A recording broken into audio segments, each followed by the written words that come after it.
evening, everyone. I think we can begin the program now. The next question says, I understand the October caddis does not emerge in the water, but crawls out and emerges on the shore. If correct, why is there an October caddis pupa fly? Okay, well, it is correct. The October caddis pupa, when they emerge, the larvae crawl down and they get around boulders in fairly good amount of water, and they seal themselves up in August. And they stay sealed up. They can't move at that point until the pupa is ready to emerge in late September, October. When they crawl out of the larval case as a pupa, the pupa doesn't swim to the surface. It crawls along the bottom till it reaches the shoreline bank area where there's some exposed rocks. They crawl up on the rocks just like a stonefly would do. So the reason there is a pupa fly is that fish are still feeding on that pupa. They're just feeding on them deep down on the bottom instead of up near the surface. They're not chasing them up to the surface. They're just, following them around on the bottom. So your pupa patterns for October caddis need to be weighted. You want to fish them right down on the bottom.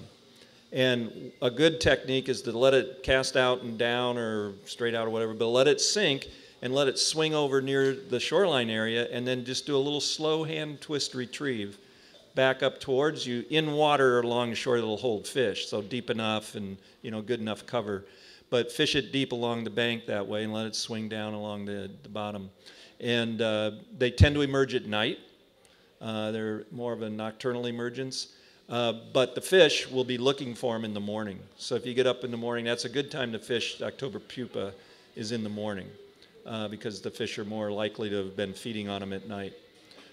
So that's basically it. The one thing I'll mention about other caddis pupa behavior, since we're on this topic, is there's a great book on caddisflies by Thomas Ames Jr. And it's all about eastern caddisflies, hatches. But it's one of the best books on the biology of caddisflies, and it's oriented towards fishing, and it's very readable. And he has some great charts in there that apply to caddis anywhere in North America.